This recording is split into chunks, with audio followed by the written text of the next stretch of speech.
Bitches, today I'm going to talk about help them grow or watch them go. Bye-bye. It's about 123 pages of reading, but a lot of the pages are like this. So it is a quick read. It's an easy read.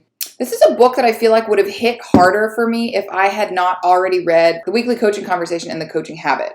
That's not a comment on the quality of the book, but it's a lot less sassy than the other two coaching books I just mentioned. That's okay. I love a book with, some humor in it, and I don't think there's much in here. But let me just dive into the contents, because I do think many people would enjoy this and benefit from reading it. And it's written by two women, and I love that. One of the main points is, and this is on page 4, is quality career development boils down to quality conversations. I love the general concept that developing your people doesn't have to look like an upward trajectory with promotions and job title changes and stuff like that. I love how the two authors discuss how growing in place is like the new thing to pay attention to and try to understand as a manager and as an employee, understanding the value of that and reframing what growth means. There's a quote on page 21 in the apples that says, sit down with an employee for 2 hours and map out a career plan for the year, or do the same thing in a dozen 10-minute conversations over the year.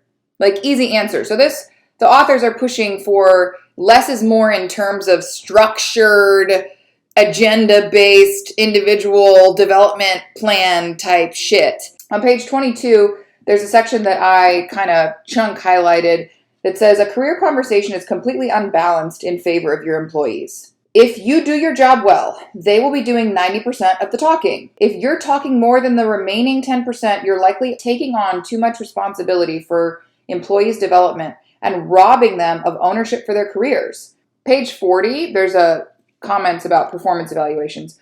Put performance entirely aside and ask questions like these. What was the best part of the quarter for you? What work did you find most satisfying? At what points did you feel your energy and engagement lagging? Page 75 says, up is what immediately comes to most people's minds when they think about career advancement. And although there may be fewer opportunities closer to the top, vertical moves remain important and necessary. Organizations thrive when they have a pipeline filled with skilled internal candidates prepared to take on the challenges of the next level. But up is not the only way to go for employees looking for growth. In fact, in these days of flatter organizations like mine, a lateral move is often the new promotion. Page 104 has a nice, this isn't a total wrap up for the book, but it makes a great point. Okay, we've been talking about all this stuff, but that's not part of the quote. If you identify possibilities and insight, and then you fail to implement them, engagement and job satisfaction are likely to fall lower than if these possibilities were never identified at all. That's how I feel about Twitter. Either do it right or don't do it. So I don't do it, really. What individual managers do matters a lot. Their intentions, relationships, and interactions contribute to a tone within the organization, and they can change the lives of those who work for them.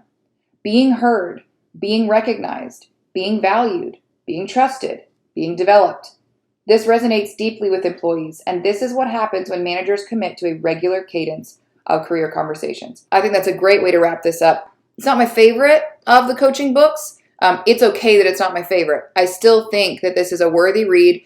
So if you feel that 2 hours as a manager is something that you can spare, I would add this to your arsenal. If you need to pick 1 or 2 coaching books and stick with them, I wouldn't make this the top of your list. But I think it's a good book, and it was an easy read. And let's keep learning, managers. Till next time.